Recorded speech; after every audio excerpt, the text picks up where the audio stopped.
Here's a tutorial on how you can use Microsoft Word to help you when you're editing your draft for mechanics and simple things. So here I am, I've got Google, and I'm assuming that you're going to use Microsoft Word. Now, if you don't have Microsoft Word, you can get it if you go into Google and type University of Cincinnati Student Software Downloads. Click on Software for Students, and you will come down to Microsoft where it says, it gives you all the instructions that you need for Windows or Mac installation of Microsoft Office 365. Yay! That could be very helpful to you. However, so once you have your Microsoft Word, here I am in Microsoft Word, you can use the Find function to help you do editing.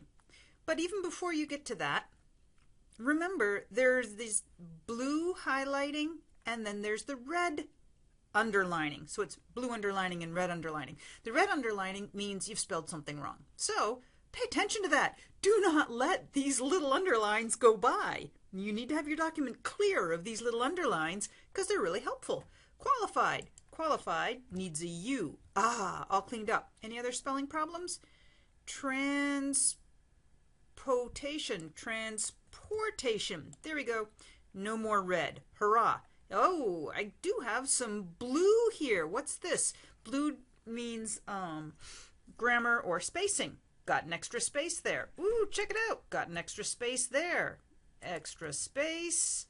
Extra space. Whoa. And it looks like I have all kinds of weird problems here because at the beginning of a quote, it looks I need to have a capital letter, and I've got the italics on. Oh, that just called my attention here that I also need a comma before my quote. So, I got an extra space here. So, and an extra space there. So you want to clean all that stuff out. Now I'm going to leave this one here so I can show you something else. This has a blue underline if there was to be a dollar amount that qualified you or I. Oh, that qualified me. So it has an underline, so because it's qualified for interesting and grammatically complicated reasons, that has to be a me. I'm not going to talk about that right now. What I want to talk about is something something different. So I'm going to come up here to the Find function, and I'm going to click on Find, and it opens the Find navigation page. And so one of the things that we're practicing with this is we're practicing not using you. So we want to talk about a person or the people involved. So I want to make sure I know all the yous in my paper are taken care of. So I'm going to search for you. And I got a bunch of them. So wherever it highlights the U means I need to put in an alternative phrasing for this. So in this era and for a couple of decades after that, so this would certainly be a person. Home ownership, educating 2 children, as well as owning a good car was what qualified. Whoops. This is a person. A person as living the American dream. What else we got? If, or a person's contentment with life. If, have a house or apartment, transportation, and are able to afford. So this is again a person. And I would go through, searching through all the U's to make sure that I had filled them out to be appropriate. Now, another word that sometimes gives difficulty is there. So I want to make sure all the theirs are correct that I've used. So there, this there is the location or the existence. So you know that because part of there is here. So here, there. So I want to make sure it's all place or the existence. So there was, yep, that's correct. Or those means of children attend a private school throughout their formative years. Ooh, wrong one. This is possessive. Whoops. So I want to change this guy. You'll notice though that it did have the blue underlining, so the blue underlining could also have called my attention to that. But I would look through and make sure all the theirs were correct. Then I'd want to do the same thing for these. Hey ho.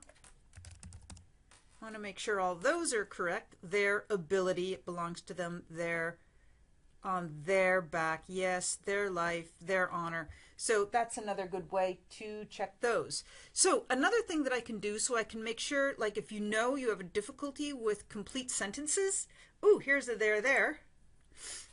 Throughout their formative years, there we go, I can look for a period.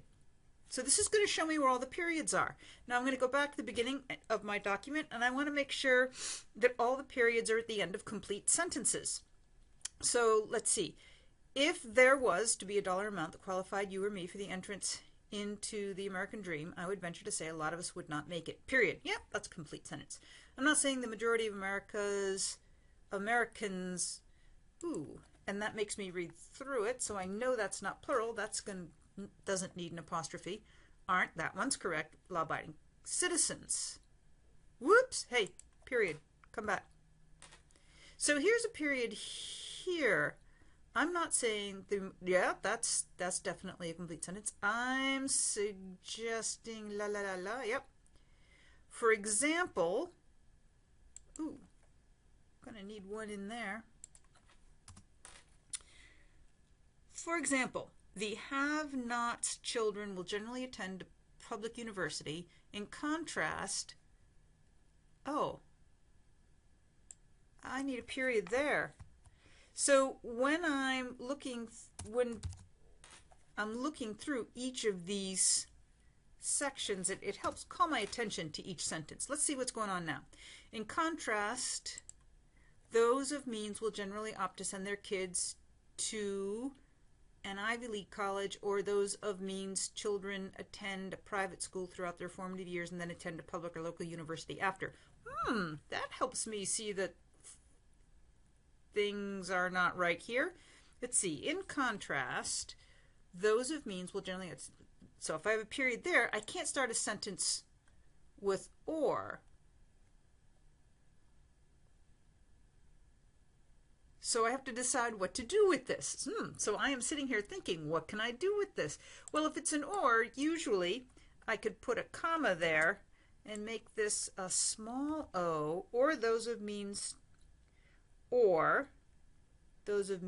children attend private school throughout their formative years and then attend a public or local university. Well, that is a complete sentence. So one of the things that's helpful when you search for periods is it gives you the chunks to read through it and see if you have a complete sentence.